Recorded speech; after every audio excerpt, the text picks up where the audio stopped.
Boo! Bitch, you is ugly. Alright, so we are going to be doing another Snarled reaction video. You're about like, this ain't Mike. This ain't Mike. Why are you doing this? First of all, I'm actually liking this, low key. There are a lot of benefits. Getting a lot of views, or at least decent amount of views for my channel. I actually like the editing process. It's not that hard and it doesn't stress me out. And I just like it overall. And y'all like it too. So we are going to be reacting to four. I almost put up 5 fingers because I'm an idiot. We are going to be reacting to 4 more horror stories by Snarled. So I'm not going to keep this intro long. Let's go ahead and get straight into the video. All right, so this first one is called Help, Something's Not Right with This Baby. Guys, I have a baby brother. I do. Yep, this ain't Mike, is a big brother. And I've never had the fear of my brother being possessed or anything. But after seeing a few movies, and probably after this animation, I might look at him differently. So if I exterminate him, you'll know why. Nina had no idea what was going on, but she knew it could not be good. Hey, I'm Sapphire. Want to hear something scary?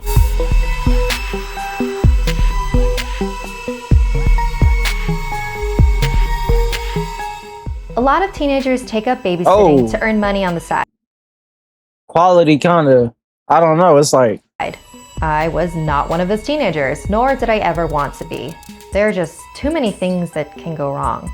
And stories like this one from 16-year-old Nina might make you rethink taking that job offer. Nina had been babysitting for the past 2 years, but nothing could prepare her for the events that took place fairly recently. One night, she was looking after a 1-year-old baby. She was on the phone with her Aunt Janice while watching the baby play with his toys in the corner. I'm gonna be here pretty late, but they're going to pay me extra, so it's worth it. Okay, just be careful when you head back home. Some trees fell into the road during the storm, so there's a lot of accidents and traffic. I have to go. The baby's crying. Somebody shut that damn baby up! All right, Nina, let me know if you need help with the baby tonight. Nina went over to the baby to see what was wrong, but when she tried to lift him, he didn't move. It was like trying to pull magnets apart. The hell? He felt so heavy. Baby Mjolnir. Like some force was keeping him on the ground. She tried to pick him up again when she heard, "Don't touch me." She stepped back. What the hell? Did that just come from the baby's mouth? The baby's eyes had turned completely white. He started rolling on the ground, towards the wall, and then suddenly he was on the ceiling. Nina had no idea what was going on, but she knew it could not be good. She frantically called his parents, but they weren't answering. She ran into another room and called her aunt. Can you please come over? There's something wrong with this baby. I think he's possessed or something. Please, I'm freaking out. Oh no, I'll be there as fast as I can, okay? Traffic's pretty bad, but I'll do my best. Just stay where you are and pray. Minutes later, there was a knock on the front door. Has this happened before? Like, that was fast, Nina thought to herself. Aunt Janice was carrying a Bible, a rosary, and holy water.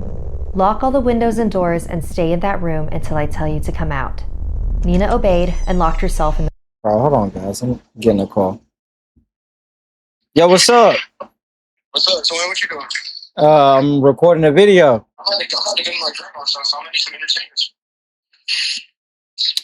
All right, bro. Alright, bro. Hey, don't be talking to me like that. In the room.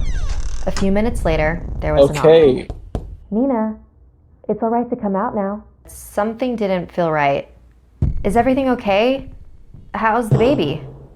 The baby is just right. The demon got away very easily. It was Aunt Janice. Hey, I'm on my way. Are you still okay? Come out, niece. I want to see if you're safe. Aunt Janice, there's someone here that looks exactly like you. How is that possible? I'm stuck in traffic. Oh my god. Nina, that isn't me. No, really? Now! I'm calling 911. Nina mustered up all her courage and pushed the door open, grabbed the baby, and ran outside the front door and hid in a bush.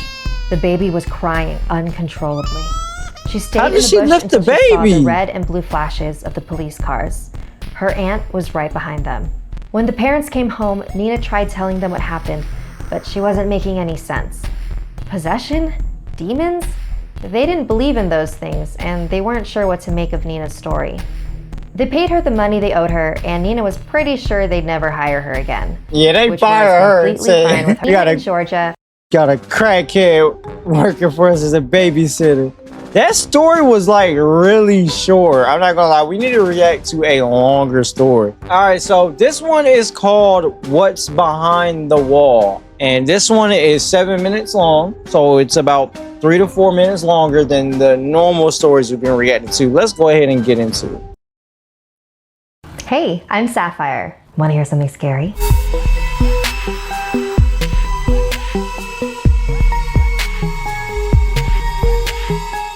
Before we begin our next chapter, make sure you're subscribed to Snarled and have the bell turned on for notifications. Our next tale is about a girl who discovers a dark secret hiding behind her bedroom wall.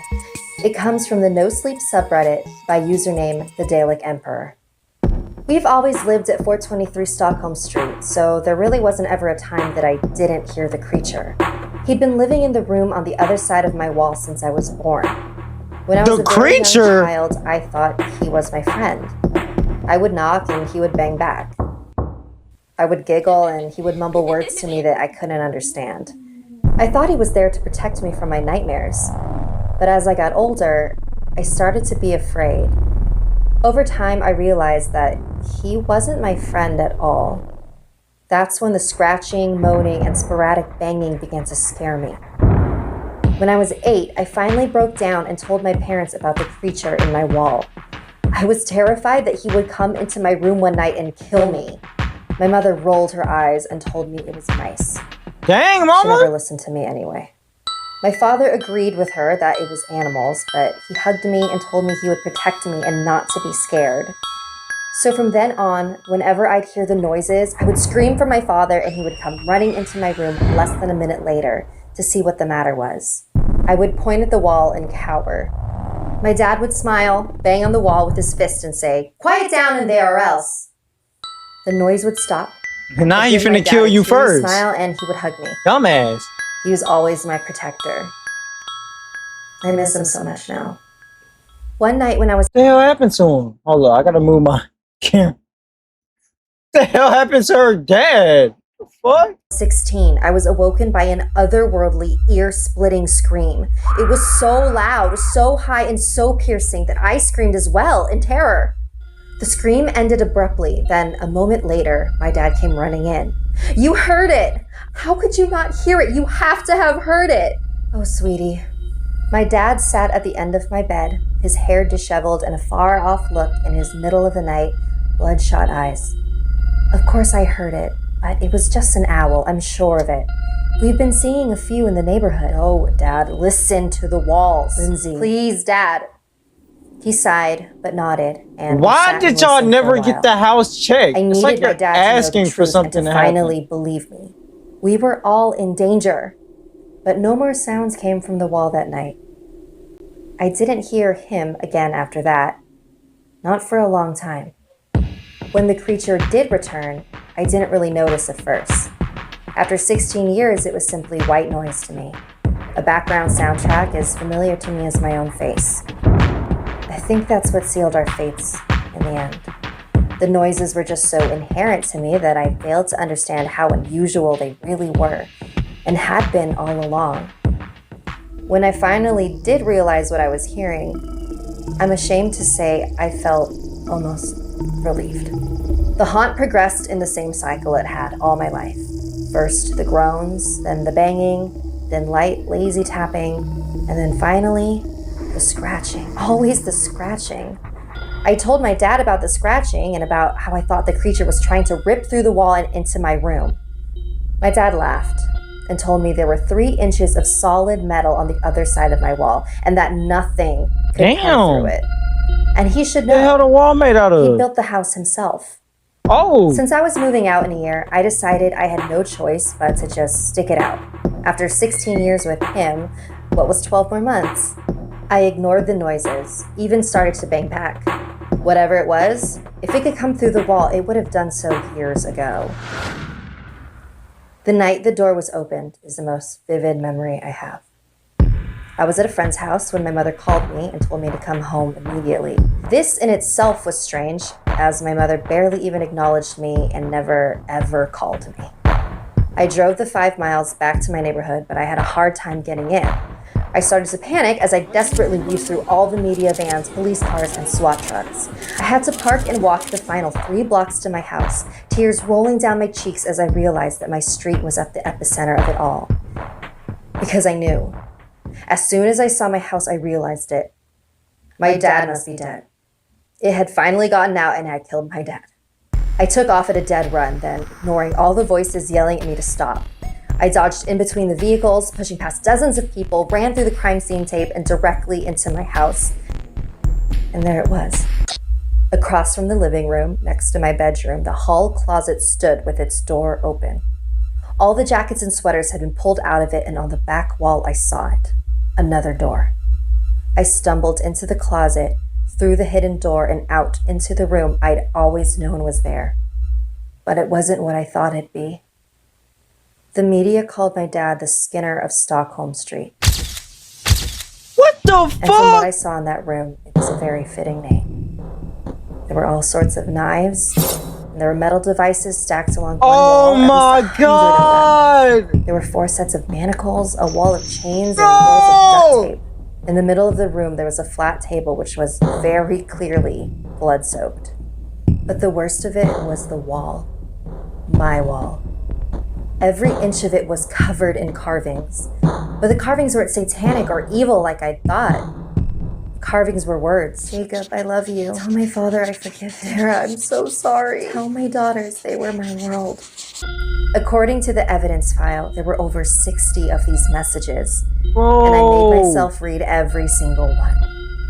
They haunt me every night. I had spent 10 years tormenting them, and they would now forever torment me. I live in a hospital now, and I can still hear the scratching. Every time I close my eyes, I hear it.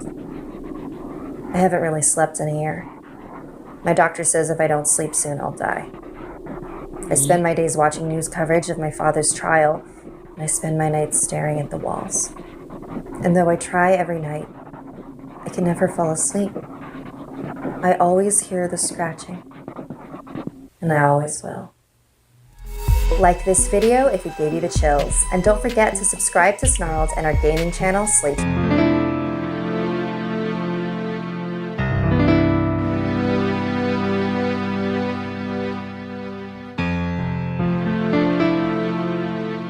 Yo! This dude pulled a does bad things guy. If y'all know what I'm talking about, if you watch SML, you know the door episode, you know, does bad things guy. He told him not to go in the room, but they ended up going into the room and he killed a bunch of people. And yo, that is crazy!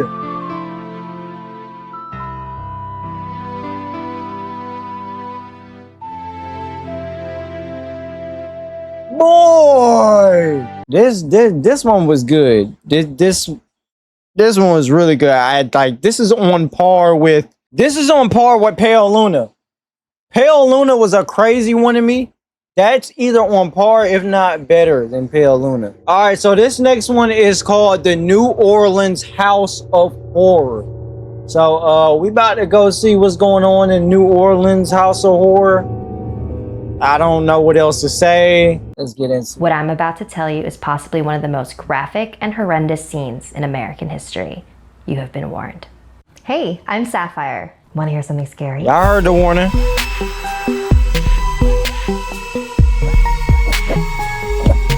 In this next chapter, I'll be taking you down south to the French Quarter of New Orleans, Louisiana. Let's explore one of the most haunted locations in the entire city, the LaLaurie House. In 1832, Dr. Louis LaLaurie and his wife Delphine moved into their beautiful mansion at 1140 Royal Street.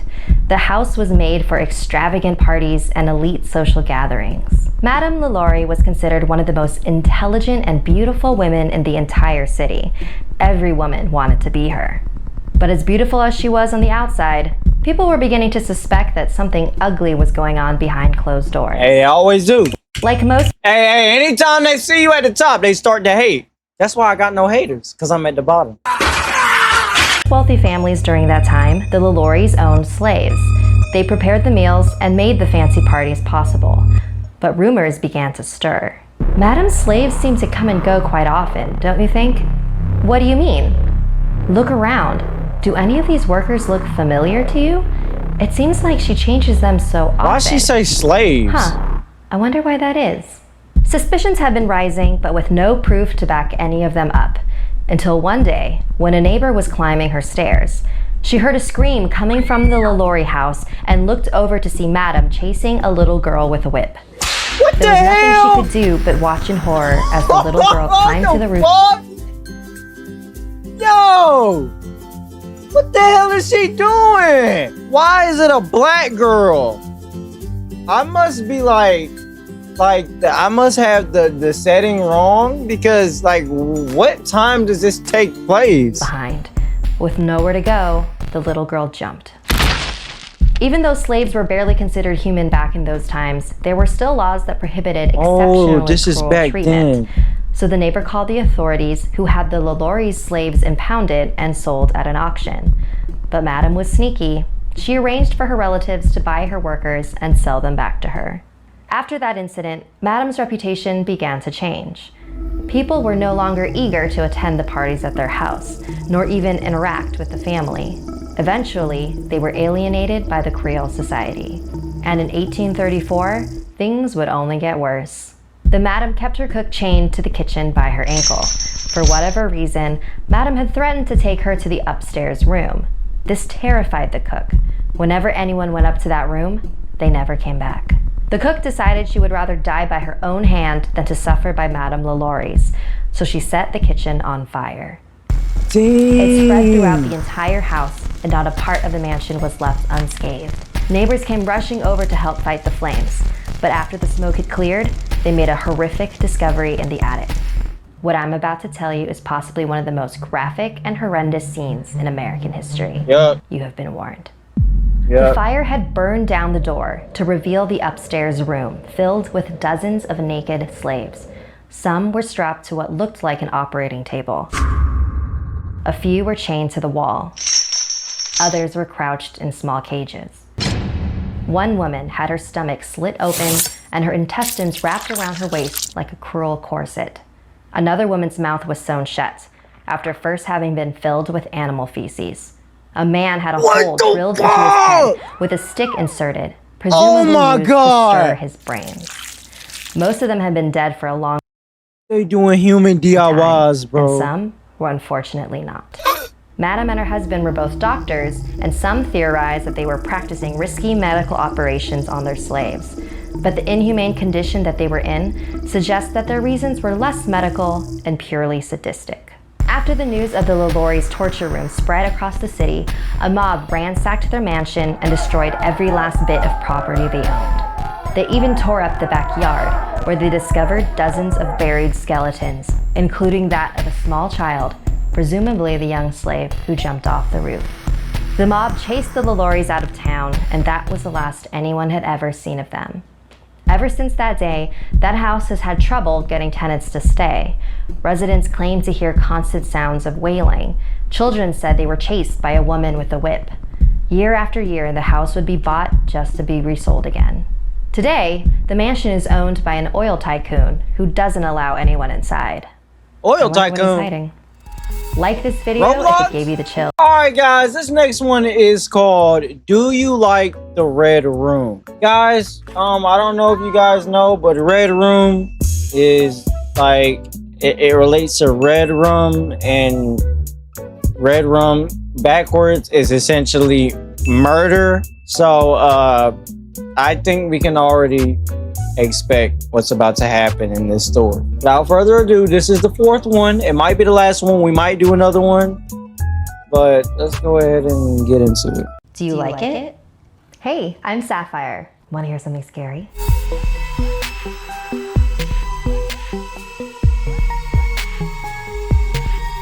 Legend has it that there are websites on the deep dark web where you can pay to watch a live murder. Hey, these are real, by the These way. are Y'all ever play Welcome to the Game?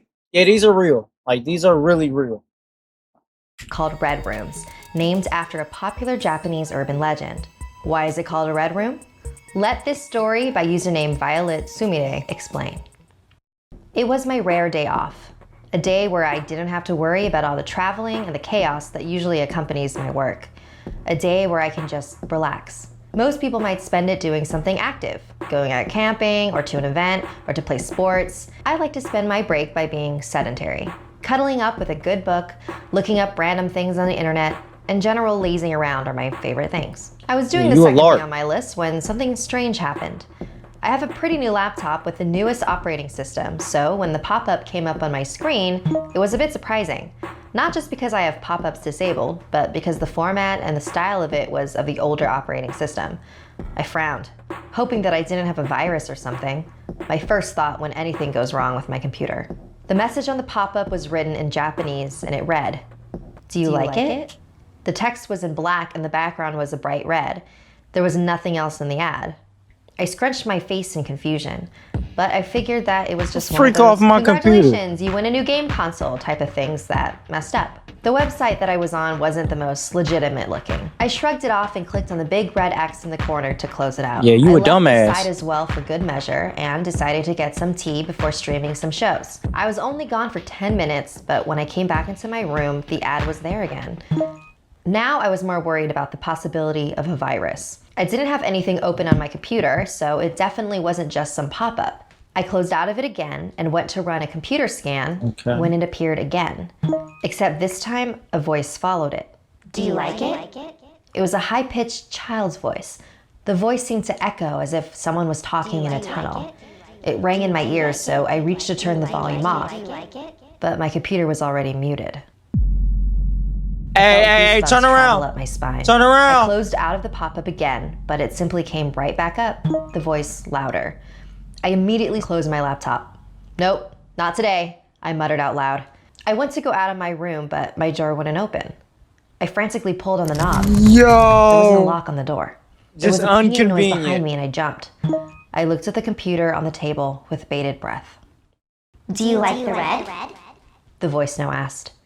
At this moment, I knew what this was. How could I not?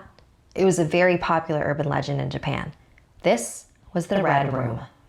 I ran to my window and threw open the curtains. I pushed at the frame, but it was no use. It wouldn't budge. I looked out and hoped that someone would be outside, as it was still in the middle of the day.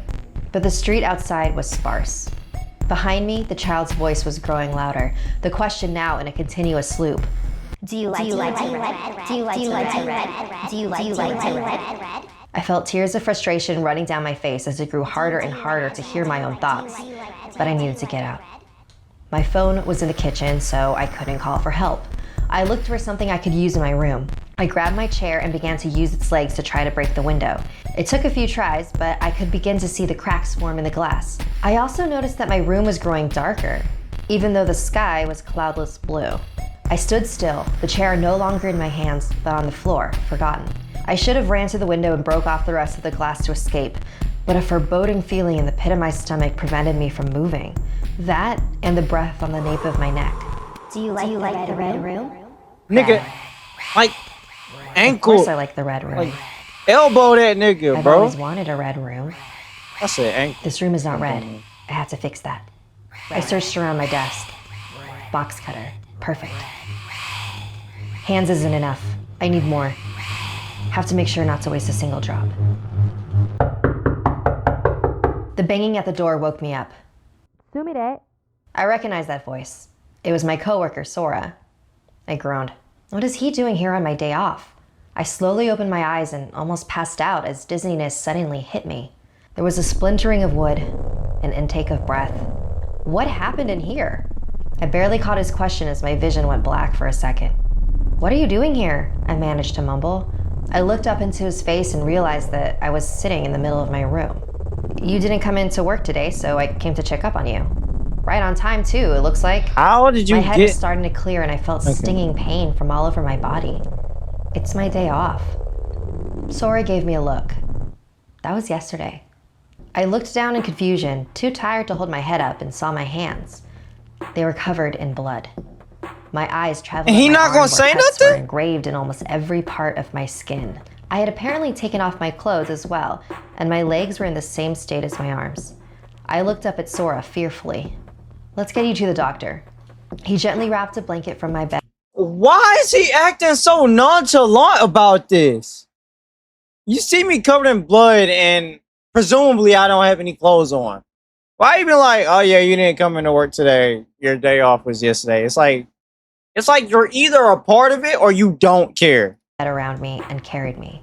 It was then that I noticed the state of my room. Red.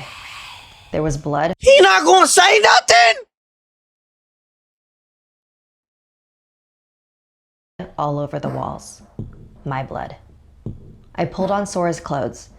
My laptop. Check my laptop. Setting me down gently on my feet, he opened my laptop. There was a single window open. A single screen with black text framed in a bulky old-fashioned window. Do you like the red room? A very special thank you to Enya Waters, Samantha Brown, and Jasmine Murray. That was trash. I don't know, man. Hey, we gonna do one more. Like, just for the sake of that. That was horrible. Yer!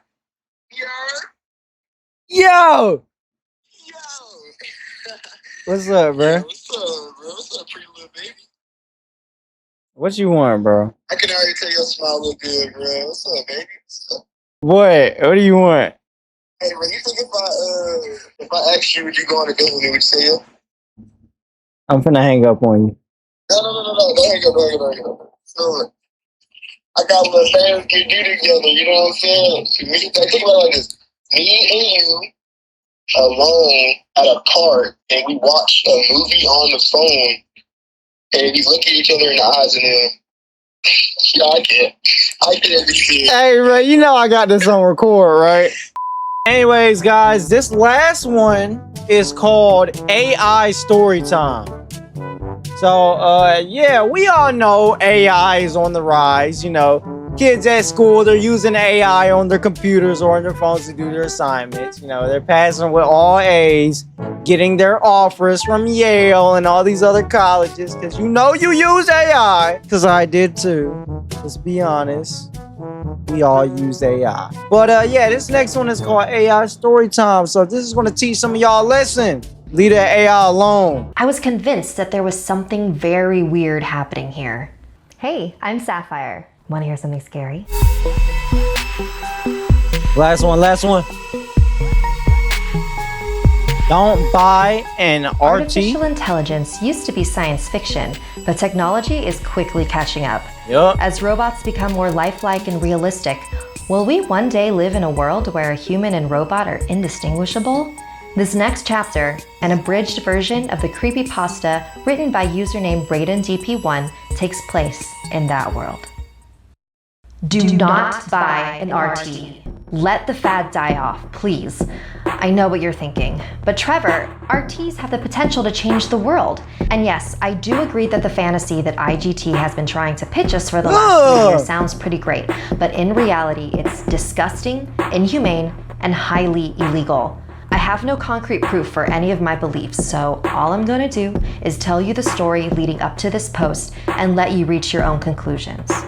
I lost one of my legs to a soft tissue sarcoma last year. Since I'm both disabled and terminally ill, I'm more than qualified for IGT's charity, which provides free RTs to people who really need them. When I received a message from one of their PR people, I was ecstatic. Who wouldn't want the hottest, latest piece of technology for absolutely free? The package was delivered to me on a Monday, straight to my door. It was a 2060 Greta. Not the latest model, but about a few years old. The body and head were already in place, so all I had to do was attach the limbs and then activate the unit. I had to do that myself so that it could imprint. Imprinting is the most important part of the setup. The first person the RT sees upon its activation becomes its, well, for lack of a better word, its master. Upon turning the unit on for the first time, Y'all know how that turned out. I just muted the video. I'm an idiot. the unit on for the first time, well, I guess after activation, it's not really an it anymore, is it? Upon turning the unit on for the first time, she began the imprinting process. Her instructions stated rather sternly welcome that I was to not Earth. to penetrate the skin layer of the RT under any circumstances, and that upon malfunction, I was to bring her to an IGT certified repair shop only, or else I'd be voiding my warranty. I didn't pay it much mind though. So the imprinting was complete, and my RT's life, if you can call it that, began. That machine, which uncannily resembled a young girl, looked around, her artificial eyes flickering and moving just like real ones would. She asked me to name her, but I don't believe in choosing names for other people. But I'm probably just biased. When I was born, my parents named me Marissa, and when I legally changed my name to something more fitting, it felt empowering. So I told her she should pick her own name when she felt ready. It's funny, even at that moment, I subconsciously knew that she was more than just a computer in a humanoid body, like IGT was advertising. Especially when she began dreaming. When RTs dream, their software is sorting through the data collected during the day, placing the most important bits on the hard drive and deleting the rest. But my own RT, who had begun going by the name Laura, was dreaming about things she'd never seen before, like a camera having pictures on its memory card that you've never taken. It was always the exact same Y'all dream. hear this music? A white house with two Oh, we floors just looking switched. like cubes stacked upon each other. I was positive I'd never seen this particular house before, and yet Laura recalled it flawlessly, down to the finest detail. After about the 6th time she recollected this dream, I was convinced that there was something very weird happening Probably here. the factory she was Worried made that in. my RT might have a serious issue, I asked her to draw a sketch of the house and then sent that to IGT's customer support alongside an explanation of the problem. This is the response I received. Dear Mr. Kingsley, I regret to hear about the issues you're experiencing with your artificial, but rest assured there is nothing wrong with your RT. During quality assurance, the engineers use stock photos to flash a unit's short-term memory and make sure it's functioning. The image you have sent me shows an uncanny resemblance to one of the stock images we used for the process, which I have attached to this email. I downloaded the picture and, wouldn't you know it, it was the exact same house that Laura had drawn. Immediately I thought, conspiracy, they photoshopped this image. But no, a reverse image search brought up plenty of sites hosting that particular stock photo, which was apparently uploaded quite a few years ago. The customer support guy's story checked out, so then why couldn't I put The hell this is out this of my mind? music? I asked Laura how she knew this photo was the same house in her dreams, and she told me that it just felt right. She obviously had a connection to this house, and I wanted to find out why. After a lot See, of this is research, what happens. I discovered Curiosity that the killed the house was cat. built by architect and artist Nigel Winston. He'd built over a dozen houses during his career, each of which had some sort of quirk to it. The white one he called House of Cards, which was built in 2044, and for a time, Nigel lived in it with his family, but they'd moved out about a year ago. I got his email from the real estate ad, and I didn't want my email to be ignored if I told him my research's purpose, so I pretended to be interested in purchasing the house, and also asked more information about the house's history. I am pasting his response below, in full, and leaving the conclusions to you. Dear Mr. Kingsley, thank you for your interest in my House of Cards. It's in a great location. A school and a hospital are both within short driving distance away from the house. As a matter of fact, that's the reason I chose to build there. Ideal for raising a child. The neighborhood is quiet and calm, and the reason we moved has nothing to do with the area. Ideal for raising a child? One of the first things they said about this robot is that it looked like a young girl.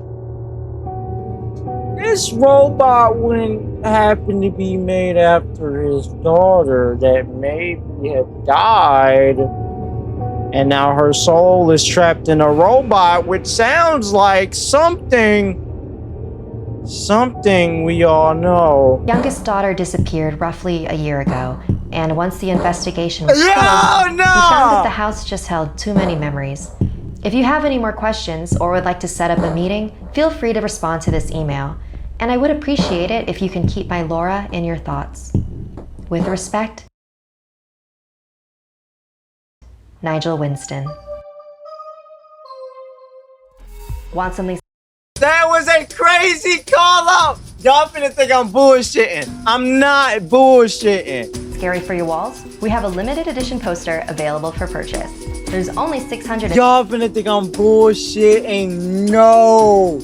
There is no way in hell. Okay, That's the only conclusion you could come up with. Why else would this robot have memories of this house, yet it's perfect for raising a child? And that's why he built it there. The robot knows about it. One of the first things they said about the damn robot was that it resembled a young girl. A young girl who could have died and her soul could be trapped in a robot. Now, I don't know about the soul part, but everything else was right. That's a W story right there. That's a good call out. So, yeah, that's the 5th one. I've been recording for about an hour and a half now. Shit. Alright guys, well that was the end of the video. If you like content like this, you like my content, you like seeing me react to Snarled, or you just like my content specifically with me alone, then you already know what to do. Like the video, subscribe to the channel, turn on post notifications to always know what I upload, and I'll see y'all in the next one.